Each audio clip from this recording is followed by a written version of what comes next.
bien, j'aimerais ce matin partager avec vous un petit peu continuer quelques aspects que nous avions vus sur différents livres de l'Apocalypse. Et j'aimerais ce matin continuer avec l'église de Philadelphie. Parce que je crois que l'église de Philadelphie a quelque chose d'intéressant à nous apporter et quelque chose de vital également à nous dire. Et pour cela, je vous invite à ouvrir vos Bibles dans le livre de l'Apocalypse au chapitre 3, à partir du verset 7. Écrit à l'ange de l'église de Philadelphie, « Voici ce que dit le Saint, le véritable, celui qui a la clé de David, celui qui ouvre et personne ne fermera, celui qui ferme et personne n'ouvrira. Je connais tes œuvres, voici parce que tu as peu de puissance et que tu as gardé ma parole et que tu n'as pas renié mon nom.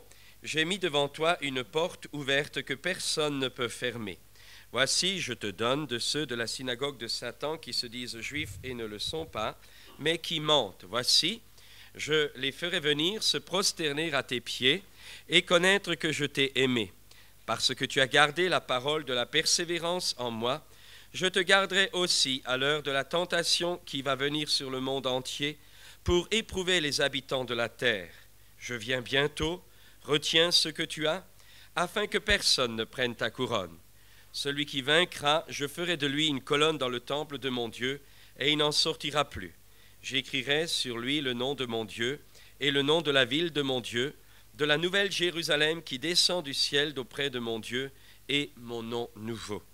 Que celui qui a des oreilles entende ce que l'Esprit dit aux églises. » Vous connaissez tous cet appel du Seigneur Jésus à ses disciples. Ils sont là à un moment donné sur les routes poussiéreuses de la Palestine et Jésus vient de faire des miracles extraordinaires. La foule s'attache à ses pas. Et puis, à un moment donné, certainement, peut-être en regardant un champ de blé, je ne sais pas, Jésus se tourne vers ses disciples et leur dit « La moisson est grande et il y a peu d'ouvriers. Priez le maître de la moisson d'envoyer des ouvriers dans la moisson. » Et l'église de Philadelphie, on pourrait l'appeler l'église de la fidélité. L'église de la fidélité, nous allons le voir pourquoi. Mais c'était dès le départ, il faut nous en souvenir pour comprendre l'ensemble de la lettre, c'est une église d'engagés. C'est une église qui missionne, quelqu'un a dit, ce n'est pas une église qui démissionne, mais qui missionne, bon, le jeu de mots est fait. C'est une église, en un mot, qui est vraiment engagée dans l'évangélisation, dans la mission du témoignage, et qui, à cause de cela, va connaître des difficultés, mais va aussi expérimenter, au travers de cela, les richesses de Dieu.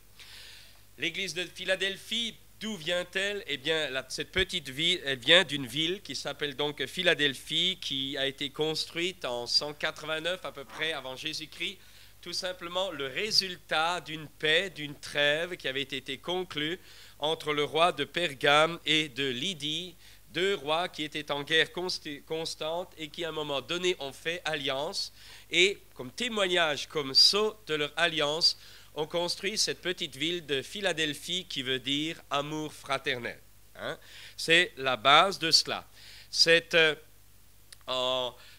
région est souvent attaquée par des tremblements de terre et en l'an 17 de notre ère, cette ville fut littéralement démolie, mais l'empereur César Tibère l'a fait reconstruire. Et très vite, cette ville, déjà dès le départ, et ensuite, à cause de son impact économique, c'est pour cette raison qu'il avait fait reconstruire, très vite, cette ville devint le centre d'un essor économique, culturel, et le centre de passage de tous les courants. Les voyageurs qui venaient de l'Orient pour se rendre sur les ports de la mer, et donc ensuite en Grèce et vers Rome, et vice-versa, la mer Égée, les ports de la mer Égée, les voyageurs qui filaient vers l'Asie, et ensuite vers l'Orient, eh bien, Philadelphie était le point de rencontre c'était un petit peu un centre névralgique, mais aussi un centre géographique très important. Elle était très profondément marquée par l'influence grecque et aussi par l'idolâtrie grecque, puisque vous savez que cette ville qui vit dans un milieu ou dans une région viticole fut consacrée par les Grecs au dieu Dionysos et par les Romains au dieu Bacchus. Vous savez qui est Bacchus? C'est le dieu du vin. Eh bien, cette ville, c'est là que donc Dieu plante une église, cette église de Philadelphie, l'église de la ville qui porte, je le rappelle, le nom d'amour fraternel. On ne sait rien au départ de comment l'église a commencé, mais ce qu'on sait, c'est que très vite, certainement que ceux qui ont lancé cette église étaient des hommes engagés, et on sait que très vite, cette église eut un rayonnement spirituel intense. Mais aussi, très vite, elle s'est heurtée aux Juifs, puisque c'était un centre économique. Il y avait là des Juifs, des Israélites pieux, mais anti-chrétiens. Et très vite, cette église de Philadelphie fut littéralement matraquée, fut littéralement attaquée de tous bords, parce que derrière cela, il y avait toute la puissance du diable qui a voulu la détruire. Et si l'église de Smyrne, si le Seigneur Jésus qui écrit à l'église de Smyrne lui dit qu'il y a là-bas une synagogue de Satan, eh bien le Seigneur Jésus dira aux chrétiens de Philadelphie que c'est là qu'il y a la synagogue de Satan. Ça vous montre donc que là, à Philadelphie, il y avait une opposition spirituelle terrible.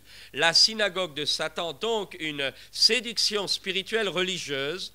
C'est ça qu'il faut comprendre, synagogue dans le sens spirituel, c'est donc un enseignement religieux, un service pour Dieu, mais de Satan, ça veut dire perverti, négatif, destiné à tromper et à détruire et empêcher la vraie œuvre de Dieu. On a dit que là où Dieu construit une église, le diable y construit une à côté, à son nom, à lui, et souvent malheureusement il arrive à en construire une dans l'église même. Et il est important donc de réaliser, pour situer la lettre de l'Église à Philadelphie, ce rayonnement à la fois intense de l'Église de Philadelphie et le matraquage systématique que cette Église va rencontrer à l'extérieur, à l'intérieur, et c'est là que je veux en arriver, mais c'est justement ce matraquage tout azimut, cette synagogue de Satan qui était là dans la ville même, eh bien, va être pour ces chrétiens de Philadelphie, ayant peu de puissance, il va leur dire, la découverte, la clé par laquelle ils vont découvrir le secret que nous, à notre tour, nous sommes invités à réaliser et dans lequel nous devons vivre, c'est que dans notre faiblesse, c'est là que la force du Christ est appelée à se manifester le plus. C'est quand je suis faible, dit l'apôtre Paul, c'est là que je suis fort, parce que c'est alors que la force du Christ se manifeste en moi. Et bloqués, cernés de toutes parts dans leur milieu religieux, j'allais dire cousin, puisque vous savez que le désir des Juifs au départ, des Juifs convertis à Jésus-Christ, était de partager leur foi avec les autres Juifs, eh bien, bloqués par leur corps religionnaire de toutes parts, ils n'ont plus eu qu'une solution, et c'est là que la lumière s'est mise dans leur cœur, et qu'ils ont compris que maintenant, c'était le moment d'évangéliser les païens. Et c'est parce qu'ils ont rencontré cet obstacle-là que la porte aux païens fut ouverte dans cette région par l'Église, au travers de l'Église de Philadelphie. Et la stratégie de cette Église a été évangéliser le monde païen qui se mourait dans les idoles, dans l'idolâtrie, loin de Dieu. Et c'est là aussi que le Seigneur leur dira au verset 8, « J'ai mis devant toi une porte ouverte que personne ne peut fermer. » Et j'aimerais rappeler ce matin déjà dans un premier enseignement que lorsque la parole de Dieu est très claire, si nous voulons servir Jésus-Christ, tous ceux qui veulent servir Jésus-Christ tous ceux qui veulent vivre pieusement en Jésus-Christ seront persécutés. Et il n'y a aucun doute là-dessus. Nous pouvons l'être et nous le sommes, soit au niveau individuel, nous pouvons l'être dans notre vie de foyer, nous pouvons l'être dans notre vie de famille, nous pouvons l'être dans notre lieu de travail, nous pouvons l'être dans l'Église et nous pouvons l'être entre églises, vous savez, ou plutôt dans le monde chrétien. Ce que je veux dire par là, c'est que cette action démoniaque qui a voulu arrêter l'œuvre de Dieu, qui a voulu attaquer cette Église, parce qu'il y a les attaques individuelles du Seigneur, mais il y a parfois des attaques qui se tournent contre une Église. Je peux vous dire une chose, je crois que cette Église, ici, il y a quelques années, a connu un développement le jour où officiellement on l'a attaquée ouvertement en disant il n'y a plus qu'une année à vivre là-dedans. Quand on attaque une Église, alors Dieu la défend, vous savez. Et chaque fois que j'entends quelqu'un attaquer une Église, alors je sais que, merci Seigneur, la bénédiction est à la porte. Et un petit conseil, n'attaquez jamais une église parce que non seulement vous lui donnez la bénédiction de Dieu, ça c'est sûr, alors ça je peux vous le garantir. Hein. Et je me suis rendu compte chaque fois, et que ce soit individuellement, que ce soit communautairement, hein, on est parfois attaqué individuellement, mais on est parfois aussi attaqué en tant qu'église, vous savez. Et c'est fou parfois ce qu'on entend, qu'on dit. Hein. Ben, alors c'est là que nous pouvons comprendre et nous devons garder que le Seigneur nous a ouvert une porte que personne ne peut fermer. Et ça, c'est beau dans notre faiblesse de savoir qu'il y en a un qui construit son église et qui bâtit son église. J'ai mis devant toi une porte ouverte que personne ne peut fermer. Et ça a été l'occasion d'évangéliser. Au lieu de chercher toujours des amitiés qui leur entraînaient des compromis, eh bien là, ils foncent. Vous retrouvez cela un petit peu d'une autre façon. Quand à Jérusalem, les chrétiens étaient bien heureux entre eux, hein, ils partageaient les biens, c'était bien, il y avait ceux qui étaient assistés, il y avait eux qui partageaient seulement la moitié, qui faisaient croire qu'ils partageaient le tout, hein, c'était Ananias et Saphira. La beauté de l'Église, avec ses compromis, dites-vous bien que l'Église a toujours eu ses problèmes, hein, dès le départ, et donc les difficultés là. Et puis Dieu, à un moment donné, il met le pied dans la fourmilière, hein, allez, boum. Une bonne petite persécution, bien soignée, bien préparée. Hein. C'est Saul de Tarse c'est la mort d'Étienne. Et alors, à ce moment-là, c'est la haine qui se lève. On veut la démolir, cette église. Elle ne peut pas rester. En réalité, le diable fait toujours une œuvre qui le trompe. C'est la dispersion et c'est la reproduction, tout simplement, de l'œuvre de Dieu à Jérusalem. Et vous voyez la dispersion qui entraîne l'éclosion de nouveaux témoignages, l'éclosion de nouvelles communautés. Et c'est ainsi qu'en l'espace d'une génération, l'Évangile a rempli toute la terre inconnue à ce moment-là. C'est quelque chose d'important. J'ai mis devant toi une porte ouverte que personne ne peut fermer. Et j'aimerais rappeler ce matin, nous avons peut-être des difficultés individuelles, des difficultés dans notre vie, dans notre corps, je le rappelle, ou dans votre marche, peut-être matérielle, peut-être des problèmes de chômage, peut-être dans nos difficultés relationnelles, je ne sais pas. Mais je rappelle ce matin que nous sommes les enfants d'un Dieu vivant, que ce n'est pas nous qui avons voulu telle église ou telle communauté, c'est Dieu qui a planté. Quand Dieu plante quelque chose, vous pouvez y aller, ça tient. Hein. Ça tient aussi longtemps qu'on veut que ça tienne. Hein. Mais ce que j'aimerais dire, c'est rappelons-nous, réalisons bien l'opportunité qu'il y a. Réalisons l'opportunité que nous avons face aux pressions que nous pouvons rencontrer individuellement ou communautairement, parce qu'il y en a aussi communautairement. Réalisons l'opportunité que nous avons aujourd'hui, parce que le jour de Dieu, c'est toujours aujourd'hui. Réalisons l'opportunité que nous avons de témoigner, de dire à droite, à gauche, d'évangéliser à droite, à gauche, partout dans le monde et aussi dans cette ville, partout dans l'agglomération, partout où Dieu nous conduit. L'opportunité que nous avons de glorifier celui qui nous a appelés des ténèbres à son admirable lumière. N'importe lequel d'entre nous ici peut réaliser et doit réaliser qu'il y a des opportunités actuelles d'évangéliser, de faire connaître le nom de Jésus-Christ d'une façon extraordinaire.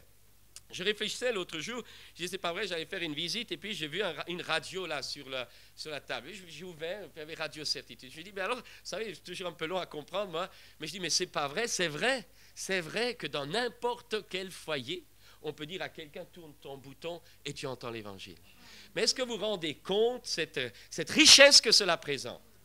Est-ce que vous vous rendez compte que vous pouvez amener l'évangile dans n'importe quel foyer le plus hostile? Là où il y a une radio, vous pouvez l'amener.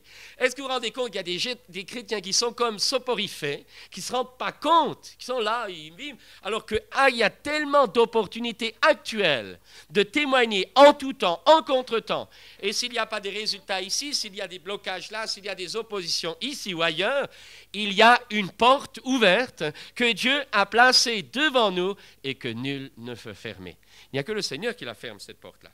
Alors, je ne voudrais pas tellement insister là-dessus. Je veux simplement montrer que ce que l'Église de Philadelphie a fait et a été amenée à faire, à notre tour, nous sommes invités à le faire.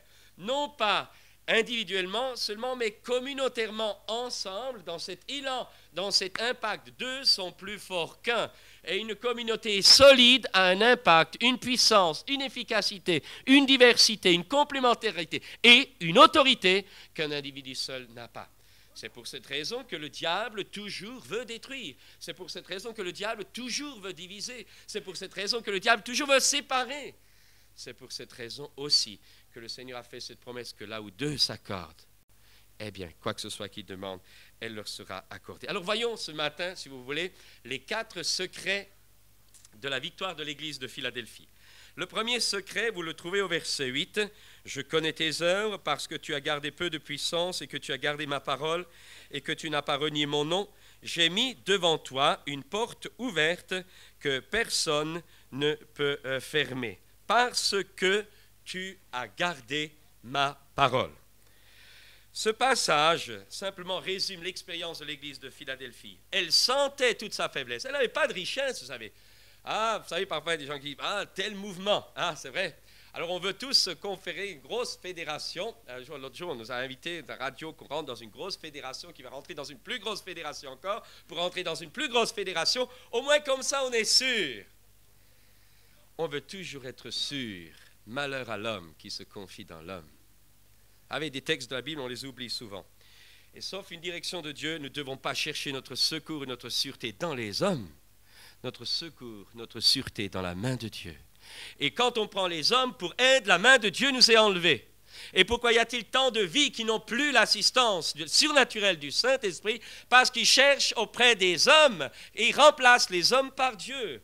Et cela coûte peut-être des souffrances, des combats de foi. Cela coûte peut-être de chercher, cela coûte d'être attaqué dans de l'adversité en refusant l'aide des hommes pour chercher envers, malgré et contre tout, l'aide de Dieu. Mais cette aide ne peut manquer dans la détresse parce que le Seigneur met devant nous une porte que nul ne peut fermer. Seulement, il faut savoir analyser les portes. Il faut savoir quand Dieu ferme une porte et quand il ouvre. Et nous ne devons pas, nous assurer des portes humaines, ouvertes humainement, alors que Dieu aurait peut-être voulu la fermer ou nous donner de voir les richesses de sa porte à lui, cette porte par laquelle nous sommes invités à entrer pour découvrir de grands pâturages. Mais, première clé, tu as gardé la parole. Si vous comparez un petit peu cette église de Philadelphie aux autres églises, Laodicée, la ville Pergame, la ville du compromis, Laodicée, tu as l'air d'être riche, mais en réalité tu es pauvre. Beaucoup de moyens, mais en réalité plus d'onction de l'esprit ni rien. Eh bien, l'église, si nous la comparons, nous voyons que cette église n'a rien, elle n'a pratiquement rien. Elle ne pouvait pas s'appuyer sur elle-même, elle était petite, elle n'avait pas d'envergure. Elle ne pouvait pas s'appuyer sur ses moyens richesses, elle n'en avait pas. Elle ne pouvait pas s'appuyer sur une amitié humaine, ah, moi tout le monde m'aime bien. Il y avait ça, elle n'avait que de la persécution. Alors sur qui elle s'appuyait? Elle s'appuyait sur la parole. Elle avait construit sa vie, elle avait peu de puissance, mais sa source de consolation, de force et de vie était la parole de Dieu. Vous savez, le petit Zachée, petit Zachée, petit homme, c'est le même mot que peu de puissance. Une petite puissance, littéralement un petit homme. Voilà l'image de Zachée. Voilà ce que Dieu dit de l'église de Philadelphie, parce que tu as une petite puissance. Nous, c'est fou ce que nous voulons en mettre plein la vie aux gens. Je m'excuse pour les musiciens, mais c'est mieux qu'on joue, mieux il y a l'onction de l'esprit. Non, je pense que vous n'êtes pas d'accord. Je dis qu'il y a l'onction de l'esprit, alors on doit bien jouer. Ça, c'est d'accord. Mais ce que je veux dire, pareil aussi, une belle salle, alors le Seigneur sera là. Une belle allure, alors tout le monde en aura plein la vue, tout le monde ça ira bien. Mais ce n'est pas comme ça que Dieu réfléchit, ce n'est pas comme ça que Dieu parle. Dans le livre du prophète Ésaïe, il est dit au chapitre 53 qu'il n'avait ni beauté, ni éclat pour attirer les regards. Et je crois que nous devons comprendre cette notion de peu de puissance. Nous ne devons pas chercher la perfection, nous devons chercher le Seigneur qui est la perfection et qui nous donnera la perfection. Il y a une différence. Vous savez, il y a même un esprit de perfection. Il y a des gens qui sont très, très méthodiques. Très méthodiques. C'est un esprit qui ne vient pas de Dieu, il est démoniaque. On peut avoir un esprit de perfectionnisme qui détruit, l'onction de l'esprit, comme on peut avoir un esprit de Dieu qui nous entraîne dans la perfection. Mais le centre, la source de tout est toujours le Seigneur. Et c'est parce que nous connaissons le Seigneur, c'est parce que nous vivons dans le Seigneur, c'est parce que nous sommes revêtus du Seigneur que nous voulons que tout soit pour sa gloire, mais surtout que nous manifestons sa gloire. Alors notre vie, notre comportement, les bâtiments, si vous voulez, tout cela ne sont pas des techniques pour arriver à toucher Dieu, mais tout cela ne doit ni être ni plus ou moins que le reflet de la présence de Dieu en nous et au milieu de nous. J'insiste un petit peu là-dessus parce qu'on se rend compte qu'il y a comme une sorte d'esprit. Plus on fait quelque chose de grand, plus tout le monde en pense, plus on va croire que c'est grand, plus on va croire que les gens se convertissent. Mais je rappelle que l'Évangile n'a jamais été un appel à des candidats à un club biblique chrétien, que l'Évangile n'a jamais été un appel à faire partie d'une bonne société chrétienne bien sophistiquée, avec un esprit de mondanité dont Dieu ne peut pas accepter, que Dieu ne peut pas accepter. Mais l'Église a toujours été la porte pour la conversion, la porte pour la repentance, la porte pour la nouvelle naissance. Parce qu'en dehors de la nouvelle naissance, il ne peut y avoir de salut. Et cette Église de Laodicée avait tout ce qu'il fallait. Je suis riche, j'ai tout ce qu'il me faut, je suis fort, je n'ai besoin de personne. Quand quelqu'un individuellement commence à dire cela, quand une Église commence à dire cela, elle est déjà voilée, égarée et séduite. Et c'est pour cette raison que Jésus dira à l'église de Laodicée, je te conseille d'acheter de moi du collyre pour que tes écailles tombent. Et mes amis, il est bon de se sentir faible. Et ce matin, j'aimerais vous poser une question. Est-ce que vous vous sentez bien, fort de vous, content de vous? Est-ce que vous vous sentez solide? Est-ce que finalement, après tout, le roi n'est pas mon cousin, mais je me plais pas mal, hein? Je suis quelqu'un de très bien, pas pro quand même, mais enfin, je me sens bien et puis j'ai la capacité d'affronter la vie. Et il est bon de connaître cette humilité, cette tournure d'esprit du pauvre en esprit, dont parle de Sermon sur la montagne, de quelqu'un qui sait que sa vie dépend du Seigneur. Il sait qu'il peut faire confiance au Seigneur. Il sait qu'il n'est pas suffisant par lui-même, mais il sait que dans sa faiblesse, il peut compter sur la force de Dieu. Le petit Zachée, eh bien, c'était un petit homme, hein, mais nous, et l'église de Philadelphie était une petite église en ce qui concerne la puissance humaine, pas de rayonnement. Humainement parlant, mais la puissance de Dieu, des milliers d'âmes étaient sauvées au travers de leur vie. Alors je pose cette question un peu lapidaire. Mes amis, vous êtes peut-être quelqu'un de très bien, quelqu'un de bien estimé dans votre entourage, mais combien d'âmes avez-vous ou amenez-vous au Seigneur? Le reste, c'est du vent. Vous direz, on m'estime bien dans le voisinage, on a du respect pour moi, on me dit bonjour monsieur, on me dit bonjour madame, hein? Mais combien d'âmes amenez-vous au Seigneur dans une nouvelle naissance réelle? C'est ça la vraie puissance de Dieu. Le reste, je tiens à le dire et je tiens à le rappeler, le reste, ce ne sont que de la religion. Et nous devons réaliser que nous avons désespérément besoin de cette puissance du Saint-Esprit qui nous fait pas, non pas mettre plein la vue aux âmes, mais les gagner à Christ. Vous connaissez le pêcheur, vous savez, dans la région de Marseille, le midi, quand j'étais à l'école, hein, puisque j'ai passé ma jeunesse là-bas, on parlait beaucoup des pêcheurs de Marseille. Hein. Ah, Marseille, alors là, la sardine qui a bloqué le port de Marseille, tout le monde connaît. Mais alors, vous savez, des fois, vous rencontrez quand on allait au bord de mer, vous avez les pêcheurs. Oh, pêcheur, il disait, hey, tu te rends compte le poisson que j'avais failli prendre? Ah, il était là, et la ligne bougeait, il disait, bougez, puis c'était là. Et l'autre, tu dis, mais où il est? Mais il a cassé la ligne. Combien de fois? Ah, il m'a écouté. Quel fruit que j'ai eu, il m'a écouté. Le témoignage a porté. Mais l'âme, elle est où? Elle est dans votre panier ou elle est repartie? Elle est dans votre seau? Ou est-ce que c'est simplement, elle vous a écouté, elle a été touchée? C'est fou ce qu'on entend que les gens sont touchés. Ouais, ils ont touché. Vous savez, le pêcheur aussi dit, touché, ah, ça touche. Vous savez, j'étais écœuré de la pêche, moi, personnellement, parce que j'ai jamais rien attrapé. Hein. Alors, ça touchait, ça touche, et chaque fois, il me filait entre les doigts. Hein. Mes amis, celui qui est sage, dit la Bible, gagne des âmes. Si vous ne gagnez pas des âmes, et si je ne gagne pas des âmes, j'ai besoin de la sagesse de Dieu. On ne gagne pas des âmes avec la méthode humaine. Vous pouvez aller dans toutes les écoles, ce n'est pas que par l'onction et la sagesse du Saint-Esprit qu'on gagne des âmes. Et ce matin, je pose la question, est-ce que oui ou non, nous gagnons des âmes? Vous dites, mais moi, je ne suis pas appelé à ça. Qui vous a dit cela? Nous sommes tous des témoins de Jésus-Christ. Nous sommes tous des hommes et des femmes, des rois, des prophètes, des sacrificateurs. Tous, nous n'avons peut-être pas des ministères d'évangélistes tous, mais nous sommes tous des témoins de Jésus-Christ. Et c'est dans la mesure où nous avons du fruit, qui sont les âmes, que nous pouvons manifester, que nous pouvons contrôler l'efficacité ou l'onction de Dieu qui demeure dans nos vies. C'est important. Ne nous séduisons pas nous-mêmes en disant « oui, mais là c'est dur, là c'est dur, là c'est dur ». Si Dieu ferme une porte ou si une porte est fermée là, elle s'ouvre là. Et c'est ce que l'église de Philadelphie a compris. Elle n'est pas restée, elle n'a pas stagné devant des blocages, devant des impossibilités, devant des fermetures. Elle a cherché ailleurs. Elle est allée où? Vers les païens. Elle est allée, elle s'est ouverte, elle est allée, elle ne s'est pas arrêtée. Et combien vous avez de personnes qui se cristallisent sur leurs problèmes, qui se cristallisent sur telle ou telle difficulté qu'ils ont dans leur vie, dans leur foyer, ils se cristallisent, ils tournent autour. Pendant ce temps-là, ils ne vont pas plus loin. Et je voudrais vous rappeler ce matin que j'avais dit une fois, comment ça se fait que les Allemands ont si rapidement gagné la guerre? Vous savez pourquoi? Eh bien, je le rappelle, La France avait construit une belle ligne Maginot, hein, tout le monde le sait. Fortification terrible, hein, souterraine, tout était prêt. Vous savez ce qu'ils ont fait, les Allemands? Ils ont laissé cette belle fortification, ils sont passés à côté, hein, puis ensuite elle est tombée toute seule. Et c'est ce que les Israélites ont fait pendant la guerre. Hein? Et nous devons faire pareil. Nous ne devons pas nous cristalliser sur un problème ou sur une porte qui est momentanément fermée ici. Nous devons aller plus loin, sachant comme Jéricho que la porte tombera.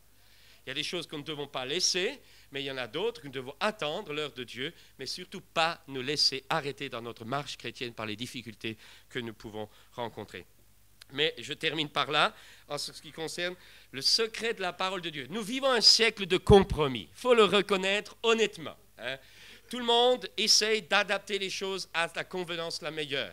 On arrange tout de façon à ce qu'on est le moins gêné possible. Hein. Je n'insiste pas dans les détails, et vous retrouvez ça dans le peuple de Dieu. Dieu a dit, la parole de Dieu a dit, mais quand on peut la tourner, on la tourne. Hein. Quand on peut éviter, on l'évite.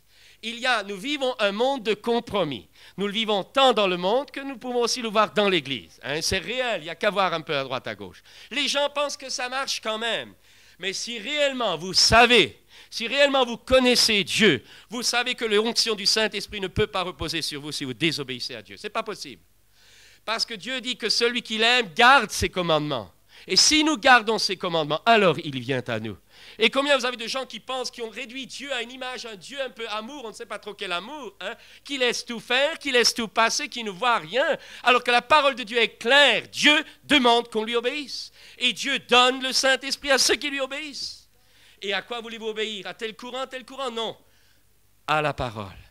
Et c'est dans la mesure où nous construisons nos vies sur les Écritures. Je dis, c'est dans la mesure où nous construisons nos vies sur les Écritures que nous pouvons tenir dans les jours mauvais qui viennent. Parce que nous allons voir, ils viennent. Winston Churchill, à la bataille d'Angleterre, le jour de la bataille d'Angleterre, le 15 septembre 1940, a dit ces mots. « Jamais dans les conflits humains, le sort d'autant d'hommes n'a dépendu du courage d'un si petit nombre de défenseurs. » Ça veut dire quoi? Ce que je rappelle, simplement ceci, c'est que vous avez actuellement des milliers d'hommes, de femmes qui meurent dans le monde sans Dieu, sans connaître Jésus-Christ ni rien. Vous avez des millions d'hommes qui ne connaissent pas Jésus-Christ. Et quand vous pensez le nombre de personnes parmi nous, et dans cette ville, et dans France, et en Europe, et dans le pays capitaliste, si nous le disons-nous, civilisé, qui avons entendu l'Évangile, qui sommes gavés de prédications, gavés de cassettes, gavés de sermons, gavés de littérature, on a tout ce qu'il faut. 36 Bibles dans nos bibliothèques. Et quand on voit le peu de rendement que ça apporte, alors qu'il y a des millions d'hommes, il faut pousser, il faut toujours pousser pour que les gens enfin acceptent de renoncer à un petit sacrifice. Alors que vous avez des millions d'hommes qui meurent dans le monde parce qu'ils n'ont jamais entendu parler de l'Évangile. Alors, mes amis, je crois quand même qu'il faut se ressaisir. Je crois que parce que pensez-vous que Dieu nous tiendra pour innocents? Pensez-vous que Dieu passera l'éponge comme cela? Pensez-vous que parce que nous sommes dans notre égocentrisme malsain, même chrétien, pensez-vous que Dieu va passer l'éponge? Ce n'est pas vrai. Dieu nous demandera compte du sang de nos frères. C'est clairement écrit sur la Bible, je peux me sortir comme je veux. Je peux raisonner comme je veux. Je peux m'arranger avec ma conscience comme je veux. Mais un jour, ton péché te retrouvera, dit la Bible. Il n'y a rien à faire. Et si je dis ça ce matin, ce n'est pas pour vous culpabiliser, mais simplement pour rappeler qu'il est important de comprendre que si nous ne faisons pas attention à la parole, notre service pour Dieu nous jouera des tours, nous serons éloignés de la vraie vision du Seigneur. Et cette Église a eu de la force parce qu'elle s'est accrochée aux Écritures. Je disais tout à l'heure, nous vivons un siècle de compromis. Et combien de personnes touchés par l'Esprit de Dieu, ont renoncé à des choses autrefois, et petit à petit ont été regagnés par ces choses maintenant, et nous font croire que c'est une liberté nouvelle qu'elles ont découverte, alors qu'elles redeviennent simplement esclaves des choses qu'elles avaient vomies autrefois. Pourquoi? La parole de Dieu n'a pas été gardée dans le cœur. Mes amis, où en sommes-nous ce matin en ce qui concerne notre relation avec les Écritures? Est-ce que nous avons notre raisonnement chrétien ou est-ce que nous avons le raisonnement de Dieu? Est-ce que nous avons le raisonnement des Écritures ou est-ce que nous avons le raisonnement de notre propre conception des choses? La deuxième clé est celle-ci pour la fidélité. Tu as gardé ma parole, tu n'as pas renié mon nom. Non seulement l'église de Philadelphie gardait la parole, mais l'église de Philadelphie gardait le nom du Seigneur. Nous savons tous que nous sommes sauvés par le nom de Jésus. C'est le seul nom qui a été donné parmi les hommes, dira l'apôtre Pierre, par lequel nous devions être sauvés. Nous savons aussi que nous pouvons prier notre Père en son nom, par son nom. C'est au nom du Seigneur Jésus que nous recevons les bénédictions de Dieu. Nous savons aussi que nous pouvons être haïs à cause de son nom, que l'église de Jérusalem était haïe à cause du nom de Jésus. Ce nom exécrable, ce nom qu'on lui interdisait d'annoncer, ce nom par lequel justement l'évangile faisait des progrès. Et puis aussi ce nom qui était pour elle la source de la force, puisque c'est en son nom que les démons sont chassés. C'est en son nom que nous parlons en nouvelle langue. C'est en son nom que les malades sont guéris. Nous imposons les mains aux malades. Et c'est en son nom que si nous avalons du breuvage mortel, il ne le fera point de mal. Le nom de Jésus qui est au-dessus de tout nom. Et c'est parce qu'ils avaient la fidélité à la personne du Christ qui portait ce nom-là que les chrétiens de Philadelphie étaient forts. Et ce matin, je vous pose une deuxième question. Connaissez-vous le nom de Jésus? Pas le nom intellectuellement, mais la personne. Chaque fois que la Bible parle du nom, ça représente la personne. La personne dans sa sainteté, la personne dans sa gloire, la personne dans sa fidélité, la personne dans toute sa diversité, mais aussi dans toute sa richesse. Le nom du Seigneur Jésus, le seul nom, le nom qui est au-dessus de tout nom. Et l'Église était là et elle était fidèle à ce nom par lequel elle avait été sauvée. Ce matin, chers amis, connaissons-nous réellement, avons-nous réellement une communion avec Jésus? Je réfléchissais à ce message pendant qu'on chantait et je me disais, c'est vrai, je regardais un petit peu les visages des uns, des autres, puis j'en voyais qui étaient heureux, j'en voyais qui frappaient dans les mains, puis j'en voyais d'autres qui étaient ailleurs. Je voyais d'autres qui étaient là, ils se disaient, mais où je suis? Vous voyez qu'il y avait des nouveaux aussi. Puis dans cet ensemble-là, on se rendait compte que certains qui ne connaissaient pas Jésus, pas possible. Certains ne le connaissaient pas. Une adhésion, plutôt on est là pour voir. D'autres, on se rendait compte, chargés de problèmes, difficultés, peut-être aujourd'hui. Puis d'autres qui étaient là, dans la joie, dans la liberté. D'autres étaient joyeux. On ne savait pas trop bien s'ils réalisaient pourquoi ils étaient joyeux, mais enfin, ils étaient là. Mais ce que je veux dire par là, la foi chrétienne, qu'est-ce que c'est? C'est une fidélité dans une personne. Qui? Le nom de Jésus. C'est la fidélité en un homme, le Fils de Dieu qui a 2000 ans, est mort pour chacun d'entre nous sur la croix, qui est ressuscité, qui est vivant.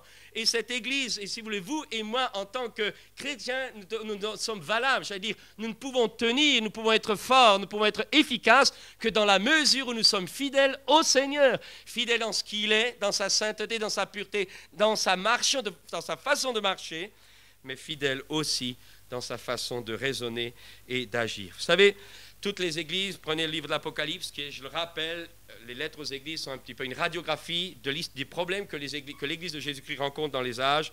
Eh bien, l'église de Pergame, Thyatire, la souillure, les compromis, etc., tout était là. Mais cette église-là s'éloignait de ces choses-là, refusait le compromis malsain, refusait le compromis intérieur, refusait le compromis extérieur. Ce n'était pas parce qu'elle manquait d'amour, au contraire, son nom était amour fraternel. Et le Seigneur ne lui reproche pas ce manque d'amour. Le Seigneur ne lui reproche pas. Vous savez, il y a quelque temps de cela, un jour, je disais à quelqu'un, je ne pouvais pas accepter que la parole de Dieu, je n'étais pas d'accord, je ne pouvais pas faire. Il me disait, mais je n'ai pas d'amour. Je me dis, tu n'as pas d'amour. Comment je n'ai pas d'amour? Parce que je veux ne pas faire quelque chose que tu me demandes de faire, parce que tu me demandes de faire un compromis, mais ce n'est pas de l'amour, c'est de la trahison, ça. Et mes amis, combien de vies chrétiennes trahissent la fidélité au nom du Seigneur par compromis pour des amitiés qu'ils ont? Et je vous pose ce matin, réellement, cette vérité biblique. Est-ce que vous avez des compromis dans votre vie? Est-ce que vous avez fait passer votre père, votre mère, vos amis, vos familles avant la parole de Dieu? Est-ce que vous avez fait passer votre raisonnement, vos amitiés, vos conceptions avant le Seigneur? Celui qui aime son père ou sa mère plus que moi n'est pas digne de moi. Ce n'est pas moi qui ai inventé ces choses. Vous pouvez lire autant de livres et de bouquins que vous pouvez sortir. Ça ne changera rien aux choses. Le Seigneur est un Dieu jaloux. Il ne veut totalement et entièrement à lui d'abord. Il est important de le comprendre. Et ces choses sont là pour quoi faire? Pourquoi nous soyons mal avec les autres? Pour que nous en voulions aux autres? Mais non! Parce que la source du vrai amour, la source de la vraie vie se puise d'abord dans ma relation avec le Seigneur. Alors je sais comment spirituellement ensuite m'occuper des miens, comment je peux ensuite spirituellement m'occuper des autres. Mes amis, c'est important. L'expérience, la fidélité au nom du Seigneur, c'était la deuxième clé. La troisième clé que nous trouvons est celle-ci. Voici ce que dit celui qui a la clé de David, celui qui ouvre et personne ne fermera, celui qui ferme et personne n'ouvrira. Là, vous avez une autre clé. Fidélité aux Écritures, ça c'est la porte d'entrée. Si je ne suis pas fidèle aux Écritures, si je n'obéis pas aux Écritures, ne cherchez jamais à avoir un grand ministère, ça ne viendra jamais. La deuxième chose aussi, c'est fidélité au nom du Seigneur, dans son intimité, dans sa relation, dans notre relation personnelle avec lui. Mais la troisième clé, c'était l'expérience de la puissance du Christ. Respect de la parole, fidélité à son nom, ouvre la porte à la puissance réelle. Et je crois que vous êtes d'accord avec moi, il y a une différence entre croire au Seigneur et voir sa puissance agir dans nos vies. Il y a une différence entre aimer le Seigneur, croire qu'il nous aime, et voir son onction demeurer dans nos vies et sur nos vies avec puissance, avec des fruits qui démontrent que nous ne nous trompons pas par de faux raisonnements. On reconnaît l'arbre à ses fruits, c'est ce que Jésus a dit. Qu'est-ce que ça veut dire, une porte que personne ne fermera, etc. Eh bien, ça se remonte dans l'Ancien Testament au livre d'Ézéchias. Le roi Ézéchias, à un moment donné, était attaqué par le roi de Syrie. Et voilà qu'il avait un gouverneur du palais qui s'appelait Shebna et qui avait usurpé un petit peu son, si vous voulez, l'office de gouverneur au palais royal. Et il s'était même fait creuser un sépulcre dans le roc, un homme saisi par l'orgueil qui faisait un peu le roitelet sans que Ézéchias n'intervienne. Et voilà que Dieu lui envoie le prophète Ésaïe. Et ce prophète Ésaïe lui dit que Dieu va te dégager de là, toi qui as pris une place qui ne te revient pas. Et voilà ce qu'il lui dit. Et ensuite, Ésaïe va continuer à dire de la part de Dieu. En ce jour-là, j'appellerai mon serviteur Eliakim, fils de Hilkija, je le revêtirai de ta tunique, je le ceindrai de ta ceinture, et je remettrai ton pouvoir entre ses mains. Il sera un père pour les habitants de Jérusalem et pour la maison de Juda. Je mettrai sur son épaule la clé de David. Quand il ouvrira, nul ne fermera. Quand il fermera, nul n'ouvrira. Dans l'Écriture, la clé a toujours été le symbole de l'autorité. Et au-delà d'Eliakim, celui que Dieu allait placer, il faut bien sûr d'abord y voir Jésus-Christ, qui va dépouiller le prince de ce monde de ténèbres, qui va prendre les clés du séjour des morts, qui va construire son église, qui va monter au ciel, qui a reçu tout pouvoir dans les cieux et sur la terre. Les portes du séjour des morts ne prévalent pas non plus contre l'église, qui est le corps du Christ, ce qui veut dire simplement que vous et moi, en Christ, dans notre position en Christ, nous avons cette clé du royaume, nous avons cette autorité, et lorsque nous sommes en Christ et que nous faisons les choses de Dieu, alors, lorsque Dieu ouvre une porte, nous avons le pouvoir de la garder ouverte, et nous avons aussi l'autorité pour détruire les œuvres du diable qui y correspondent. Et nous devons savoir que cette église de Philadelphie avait des clés, elle partageait les clés de celui qui avait ouvert les portes. Et j'aimerais rappeler ce matin cette promesse que Dieu nous donne. Lorsque Dieu place devant nous une porte et s'il l'a ouverte, si nous comprenons que Dieu nous a donné l'autorité dans ces choses, parce que nous partageons l'autorité de notre Seigneur, alors quoi que ce soit qui vienne à l'assaut de notre vie, nous savons que nous sommes plus que vainqueurs par celui qui nous a aimés.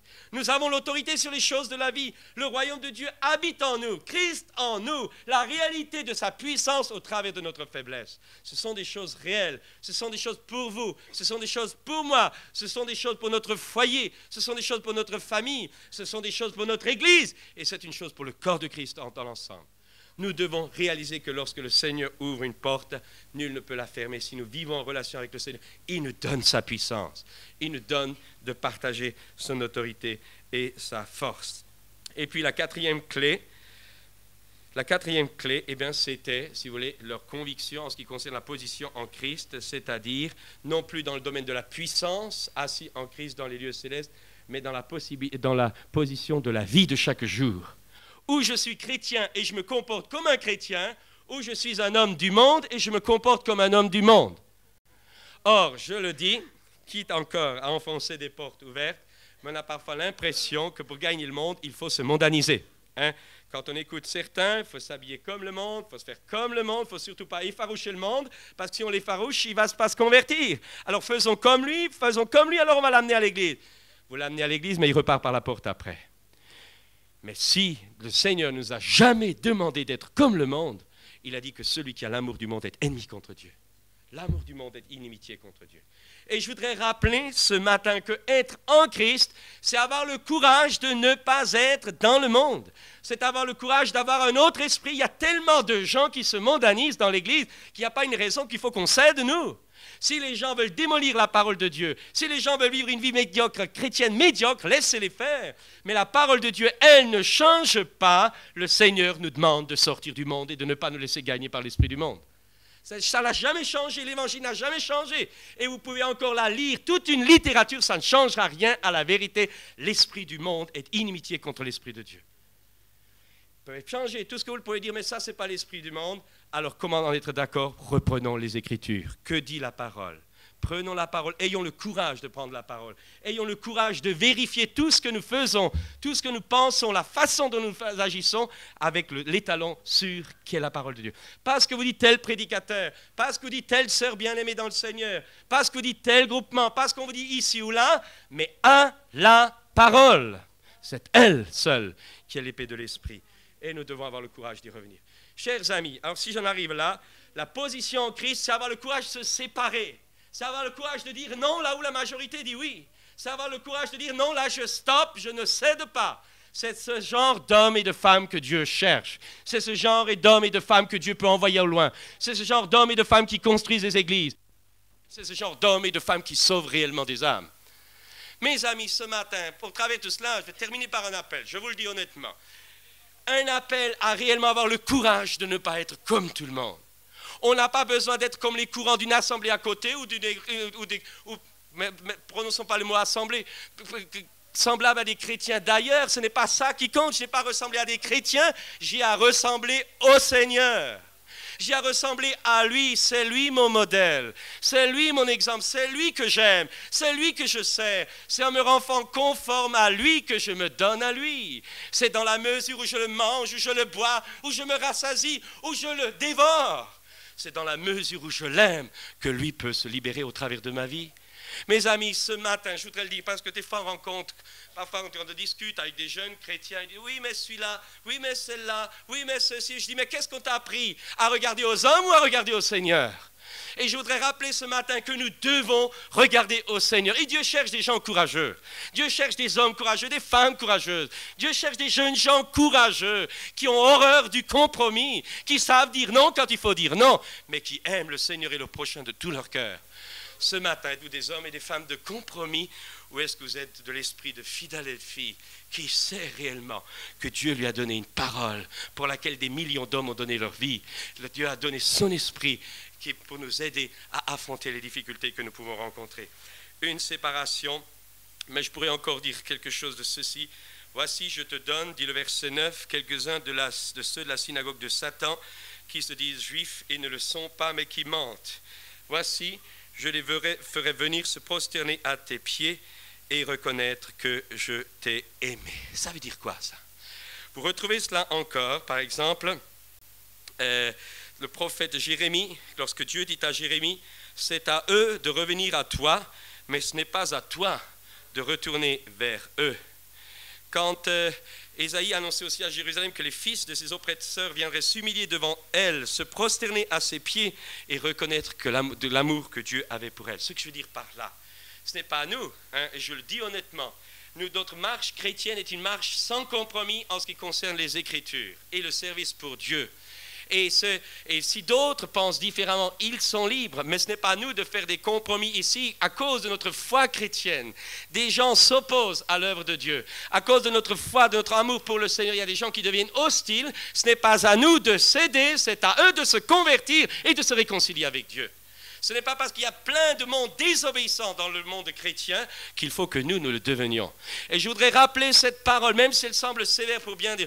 La parole de Dieu est très claire. Dieu dit à Jérémie, ce n'est pas à toi d'aller vers eux, c'est à eux de se convertir, de revenir à toi. Ce n'est pas de l'orgueil. Ce n'est pas du manque d'amour, c'est tout simplement une vérité spirituelle. Pour sortir quelqu'un du trou, il ne faut pas descendre dans le trou avec lui, il faut le sortir du trou. Et il est important de comprendre qu'il faut balayer cette fausse notion de l'amour qui n'a jamais régénéré personne, qui n'a jamais sauvé personne, mais qui au contraire qui a emmené des chrétiens dans une fausse compréhension des Écritures. Il nous faut revenir à des chrétiens forts, qui savent que la parole est de Dieu, qui savent que Dieu est le premier. Et parce que Dieu est le premier, on veut absolument que tous les hommes soient sauvés et parviennent à la connaissance de la vérité. Chers amis, je pourrais dire ceci encore, si beau. Et pourquoi est-ce que je parle de la synagogue de Satan dans ce terme-là? C'est parce que dans le monde chrétien, vous l'aurez toujours eu. Vous l'avez eu en Israël, vous l'aurez toujours. Vous avez deux courants. Le courant de la facilité, le courant de la difficulté. On vous dira, mais si Dieu est là, tout est facile. Mais je peux vous garantir que quand Dieu est là, ça devient difficile parfois. Quand Dieu est là, vous avez des problèmes que vous n'avez jamais connus avant. Si vous êtes comme le monde n'a aucune haine envers vous. Si vous agissez comme le monde, vous n'aurez pas de problème, pas beaucoup. Mais agissez comme Dieu et vous verrez l'enfer se déchaîner. Je peux vous garantir que quand Dieu est là, il se passe des choses. Pas seulement des bonnes, il s'en passe des bonnes, heureusement. Mais il s'en passe aussi des mauvaises. Et le fait que nous avons des difficultés ne veut pas dire que Dieu est là. La preuve, ce qui est sûr, c'est que le diable est là. Et le diable n'aime pas ceux qui luttent contre lui. Et je voudrais rappeler ce matin que nous devons avoir une position forte, sans compromis. Pas suivre, pas courir, pas être des moutons, mais des hommes qui personnellement connaissent Dieu lui-même et qui sont forts dans le Seigneur. Alors, que puis-je dire? Alors fortifions-nous tout simplement. Fortifions-nous dans la force toute puissante qui est en Christ. Et si certains estiment peut-être qu'on est trop étroit, ça c'est le mot à la mode, hein? Trop étroit, trop légaliste. Tout simplement parce qu'on veut obéir à un passage des Écritures, on est légaliste, alors on ne comprend plus rien. Alors, désobéissance veut dire liberté spirituelle, puissance du Saint-Esprit, c'est la désobéissance, et obéir à la parole de Dieu, c'est du légalisme. Mais non, la vraie liberté en Christ nous donne la possibilité d'obéir à sa parole. Mon ami, si ce matin tu es libre dans ta vie, tu es capable d'obéir. Si tu es incapable ou si tu ne veux pas obéir, c'est que dans ta vie tu es lié. C'est simple, cherche pas à renverser. Si tu es incapable ou si tu ne veux pas obéir, tu es lié. Et je le redis encore une fois, si tu ne veux pas obéir, si tu es incapable d'obéir, tu es lié dans ta vie. Parce que la capacité d'obéir vient justement de Dieu. Il nous libère par le Saint-Esprit pour nous rendre capables et aimer d'obéir à sa parole. Parce que nous aimons le Seigneur. Et quand nous l'aimons, nous aimons sa parole. Mes amis, je voudrais le dire encore ce matin. Les clés, obéissance à la parole, fidélité à la personne du Christ, expérience de la puissance de Christ et notre position en Christ. Et puis va arriver les deux choses. Je te garderai de l'heure, parce que tu as gardé, dit le verset 10, la parole de la persévérance en moi. Je te garderai aussi à l'heure de la tentation qui va venir dans le monde entier pour éprouver les habitants de la terre. Alors, bien sûr, là aussi, il y a deux courants. Ceux qui disent, je te garderai hors de l'heure de la tentation, le mot grec ek, c'est-à-dire en dehors. Donc, on pense que c'est au moment de l'Antéchrist. L'Antéchrist qui va persécuter les Juifs croyants à ce moment-là, et les croyants de cette époque-là, ils connaîtront des souffrances atroces que l'histoire de l'Église n'a jamais connues. Mais ce texte dit autre chose encore, vous savez. Ce texte nous montre tout simplement, et pour le montrer, quand Jésus est dans le jardin de Gethsémane, il dit à ses disciples, « Vous n'avez pas pu veiller une heure avec moi, veillez et priez, afin que vous ne tombiez pas dans la tentation. L'esprit est bien disposé, mais la chair est faible. » Et quand on l'arrête, il dit, « C'est ici votre heure, c'est ici l'heure des ténèbres. » Et ce que le Seigneur Jésus veut dire à l'église de Philadelphie, c'est que vous et moi, et cette église en particulier, étaient touchés par l'heure de la tentation, c'est-à-dire la présence, le manteau du malin qui était là, la difficulté qui était là pour l'étouffer et pour l'arrêter, pour la détruire. Mais ce n'était pas seulement pour l'église de Philadelphie, c'est aussi un avertissement pour nous. Mes amis, nous connaissons et nous rencontrons des heures de tentation. Nous rencontrons des heures de difficulté. Toute la pression de l'enfer se lève contre nous d'une façon ou d'une autre, et surtout dans nos points vulnérables. C'est là, ça cogne, ça tape dur pour nous briser. C'est l'heure de la tentation. Et tous, d'une façon ou d'une autre, nous n'y échappons pas. Et ça presse, et plus le diable sait qu'il a peu de temps, plus il se hâte, plus il pousse. Et nous savons que Jésus vient bientôt. Nous devons le savoir. Jésus vient bientôt. Et c'est parce que ce retour est proche que de plus en plus nous sentons des luttes que nous n'avons jamais connues avant. Est-ce que vous ne réalisez pas que c'est dur maintenant? Est-ce que vous ne réalisez pas qu'il faut lutter pour tout? Est-ce que vous ne réalisez pas que rien n'est facile si vous voulez rester fidèle à Dieu? Est-ce que vous ne réalisez pas ce manteau de plomb des ténèbres qui veut absolument nous empêcher de vivre notre dimension chrétienne? Mais c'est parce que le diable sait qu'il a peu de temps. De plus en plus, les forces démoniaques sont poussées vers la terre. Il y a bataille là-haut. Et nous savons, nous, que l'Église sera gardée à l'heure de la tentation. Ça veut dire que dans notre faiblesse encore, nous devons avoir confiance dans la force du Christ qui va nous permettre et nous donner la victoire sur ces choses-là. Nous devons savoir que nous avons à combattre, mais dans ces choses, nous sommes plus que vainqueurs. Mes amis, c'est une promesse des Écritures. C'est une promesse du Seigneur. Je te garderai. Nos vies sont dans la main de Dieu. Nos destinées sont dans sa main. Nos noms sont gravés dans la paume de ses mains. Il m'aime, il me garde, il me tiendra debout envers malgré contre tout. Et si je tombe, si je trébuche, il me prend par la main, il me relève. C'est sa parole. Ce n'est pas mes sentiments. C'est pas ce que je vois. C'est pas ce que j'exprime. C'est pas ce qu'il a dit. Il l'a dit et il n'est pas un homme pour mentir. Il est mon Père. Mes amis, nous avons un Dieu merveilleux. Il nous avertit, difficulté, oui, mais Jacques dira, heureux l'homme qui supporte patiemment la tentation, car après avoir été éprouvé, il recevra la couronne de vie que le Seigneur a promise à ceux qui l'aiment. Ça arrive, hein? Alors ce matin, vous avez des problèmes pour la déclaration des impôts. Dites-vous qu'on y est aussi. Hein? Alors, l'heure de la tentation, mais voyons aussi l'heure de la récompense pour l'église de Philadelphie. La tentation précède, ou l'heure de la difficulté précède l'heure de la récompense. L'heure de la récompense suit l'heure de la tentation. Je viens bientôt, dit le Seigneur, verset 11. Retiens ce que tu as, afin que personne ne prenne ta couronne. Je répète, je viens bientôt. C'est notre vision. Nous devons travailler pour son retour. Je viens bientôt, retiens ce que tu as, afin que personne ne prenne ta couronne. Est-ce que notre vision, est-ce que notre marche de chaque jour est réglée d'après la vision que le Seigneur vient bientôt? Est-ce que nous avons l'impression que le Seigneur travaille comme s'il venait dans 20 ans? Mais non, il vient bientôt. Et nous devons avoir cette vision qui doit saisir tout notre cœur, nos pensées, nos façons de raisonner. Tenir fermement ce qu'elle avait, c'était le mot d'ordre que le Seigneur lui donnait. Toutes les fibres de son être devaient tendre vers cela. Seigneur, tu viens, mais en attendant, je ne veux rien perdre. Je ne veux rien perdre de ce que tu m'as donné. Je ne lâche rien, je me tiens, je me saisis de Christ, je me revêts de Christ. Je ne perds pas, je gagne. Chers amis, c'est important d'avoir cela. Hein? Dans le Nouveau Testament, un verset sur 25 annonce le retour glorieux de Jésus. Est-ce que dans nos pensées, une pensée sur 25 est basée sur ce retour de Jésus? C'est important, vous savez, et peut-être terminer par là, vous savez que dans certains jeux de stade en Rome et en Grèce, on avait la couronne du vainqueur, celui-là il recevait la plus belle, hein? Mais il y avait aussi, si vous voulez un petit peu, on faisait partager ceux qui avaient bien couru, on leur donnait aussi quelque chose, hein? C'était donc des trophées qu'on donnait à ceux qui avaient couru mais qui n'étaient pas arrivés gagnants. Mais celui qui avait mal couru, lui, il ne recevait rien. Et la petite couronne qu'on ne lui donnait pas, on la gardait en réserve pour le combat suivant, pour la lutte suivante, pour la course suivante. Et à ce moment-là, le vainqueur de la course suivante récupérait les lauriers de ceux qui n'avaient pas rien reçu du tout. En un mot, non seulement il recevait sa course, la couronne de sa course, mais il prenait en plus de ça les autres couronnes que les autres n'avaient pas reçues parce qu'ils avaient été disqualifiés. Et bien, lorsque Jésus dit à cette église de Philadelphie que personne ne prenne ta couronne, c'est ça que ça veut dire.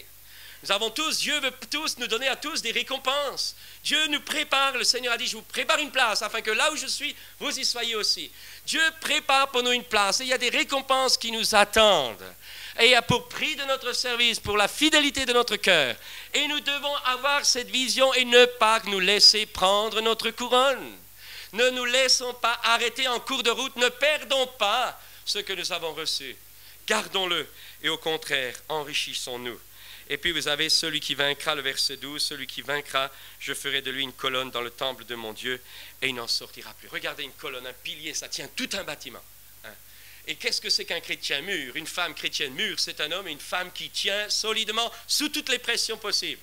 Sous tous les poids de l'adversité, il tient, elle tient. Ça tombe, mais elle tient. Vous savez que dans le temple de Jérusalem, de Salomon, il y avait 2 colonnes. La colonne Jachin, ça veut dire il établira, et la colonne Boaz, en lui la force.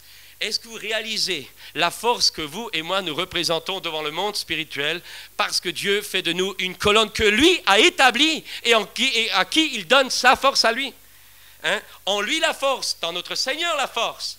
Et l'Église est la colonne et l'appui de la vérité. Ce n'est pas une église de compromis, c'est une église qui est la colonne et l'appui de la vérité dans laquelle toute la puissance et la réalité de Dieu se manifestent, parce que c'est le Seigneur qui l'a établi. Mes amis, c'est important. En notre heure de tentation, j'ose le dire, c'est vrai, en notre heure de difficulté, eh bien, où tout est ébranlé, c'est vrai, tout est ébranlé. J'ai vu des chrétiens qui pendant les années ont cru ça, maintenant ils ne savent même plus s'il faut le croire. Incroyable! Un vent de folie passe, tout le monde gobe. Mais j'aimerais rappeler ce matin que Dieu ne change pas, que sa parole ne change pas, que Jésus est le même, et s'il est le même, sa parole est la même. Touchez à la parole, vous touchez à Jésus. Touchez à Jésus, il faut toucher à la parole. Chers amis, j'aimerais rappeler ce matin que nous sommes le seul peuple au monde qui a une vérité sûre, inébranlable, qui ne change pas, qui a la parole de Dieu, cette parole qui a été faite chair, et nous ne devons pas lâcher. Je le dis, nous ne devons pas lâcher, parce que c'est justement dans la mesure où nous lâchons que nous perdons l'onction. Mes amis, ce matin, est-ce que nos vies sont centrées? Et puis vous avez encore cette dernière chose, j'écrirai sur lui le nom de mon Dieu, le nom de la ville de mon Dieu et la nouvelle Jérusalem qui descend du ciel de mon Dieu, d'auprès de mon Dieu, et mon nom nouveau, c'est le verset 12. Et lorsque notre vie est une colonne, les murailles peuvent dégringoler, toutes les tuiles du toit peuvent tomber, les villes peuvent disparaître dans un tremblement de terre comme est disparu Philadelphie, nos noms à nous sont écrits dans le temple même de Dieu qui est éternel. Et personne ne pourra ébranler ce temple. Nous habiterons, les vainqueurs habiteront la Jérusalem céleste, qui a de solides fondements, où le voleur ne peut pas dérober un, et dont Dieu est l'architecte et le constructeur. Alors ce matin, j'aimerais vraiment de tout mon cœur vous exhorter à avoir le courage de construire, non pas comme tout le monde construit, mais d'avoir le courage d'aller à contre-courant et de construire d'après la parole de Dieu et d'après l'architecte divin que nous avons. Et nous n'avons pas besoin de moutons. Actuellement, les temps sont tellement durs que nous n'avons pas besoin de gens qui se font des compromis, mais nous avons besoin d'hommes et de femmes et de jeunes gens qui aiment le Seigneur, qui l'aiment de tout leur cœur, qui sont baptisés du Saint-Esprit et de feu, qui brûlent de la flamme divine, pas des petites choses comme ça, pas des petites prières comme ça, mais l'onction, la force, l'impact, le feu de Dieu, le feu que Dieu veut donner à tous ceux qui l'aiment. Et Dieu, encore aujourd'hui, baptise du Saint-Esprit et de feu. Êtes-vous baptisé du Saint-Esprit? Êtes-vous baptisé du feu? Avez-vous la puissance de Dieu qui passe au travers de vous? Avez-vous senti ce que c'est qu'être immergé dans la puissance surnaturelle de Dieu? Le connaissez-vous? En avez-vous entendu parler? Mais Dieu veut que tous nous soyons baptisés du Saint-Esprit. Dieu veut que tu sois puissant. Dieu veut que tu sois rempli du Saint-Esprit. Dieu veut que tu sois fort. Ton Dieu t'ordonne, sois puissant. Mes amis, il faut arrêter avec une religion bondieuserie. Il faut retrouver la source de l'onction de Dieu. Il faut crier devant Dieu. Il faut savoir que certaines choses ne s'obtiennent que par la prière, par le jeûne, par la persévérance et par les pleurs. Il faut savoir pleurer devant Dieu. Il faut savoir hurler de désespoir. Il faut demander jusqu'à ce que ça vienne, parce que Dieu est le rémunérateur de ceux qui le cherchent. Quand on organise un moment de jeûne et de prière, il y a 10 personnes sur une église de 400 membres qui viennent. Ils n'ont rien compris. Ils n'ont rien compris. Oui, on chante des cantiques, mais la puissance, elle est où? Je vous pose la vie ce matin, mes amis, je vous le dis, parce que la pression va devenir de plus en plus forte. Et si vous n'êtes pas remplis du Saint-Esprit, vous allez dévier. Vous allez craquer, je vais craquer. C'est pour cette raison qu'il nous faut absolument être baptisés du Saint-Esprit. Et jeudi prochain, jeudi soir, nous faisons une réunion spéciale pour ça. C'est de 7h30, on vous donne rendez-vous. Et que ceux qui ne le sont pas pris demandent au Seigneur.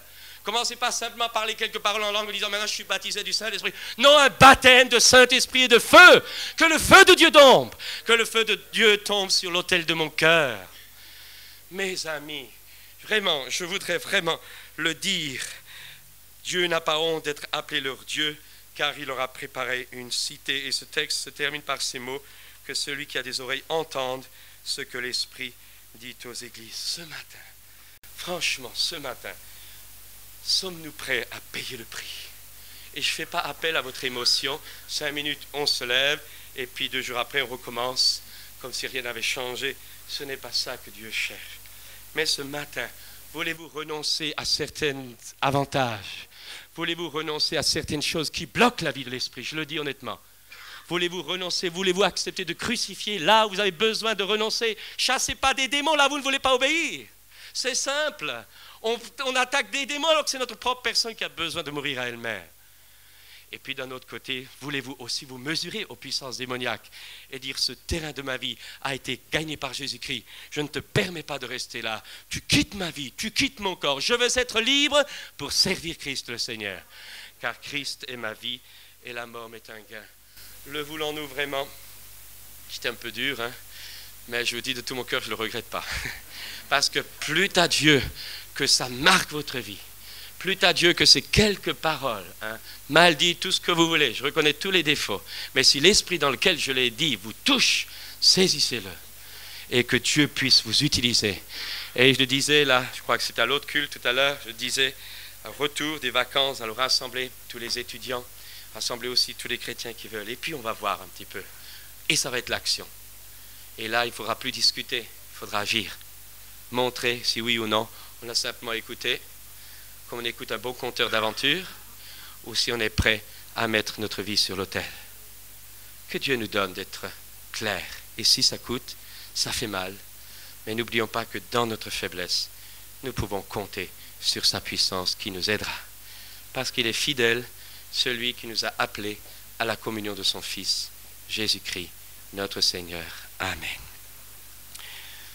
Seigneur, étends ta main ce matin sur chacun d'entre nous. Tu vois où nous en sommes, tu connais nos vies, toi tu les connais, moi je connais que la mienne et encore. Mais tu connais chacun d'entre nous. Tu es celui qui sonde les cœurs et les reins. Et tu es celui qui a les yeux comme une flamme de feu. Seigneur, que ces paroles, peut-être enflammées, mais puissent allumer certains. Puissent vraiment donner le sursaut qui est nécessaire pour triompher des embûches intérieures, pour triompher des attaques, pour triompher des luttes extérieures, pour tenir afin que personne ne prenne notre couronne. Puis tu nous donnes d'aller de l'avant, Seigneur. Tu nous bénis tous ce matin. Et pendant que nous sommes là, si, pendant que j'ai parlé, vous avez senti que Dieu vous a parlé à vous, si vous savez que Dieu vous a parlé, alors voulez-vous vous lever ce matin pour que nous prions ensemble. Si dans votre vie, vous savez que Dieu vous a parlé ce matin, et que vous avez une décision à prendre, vous avez vous engager à nouveau, reconfirmer, vous savez, il faut parfois le faire plusieurs fois. Le point important, c'est si Dieu vous a parlé ce matin, alors pendant que chacun s'occupe que de lui-même, je vous invite à vous lever à votre place et ensemble nous allons prier. Qui veut ce matin se lever devant Dieu? Faites-le maintenant.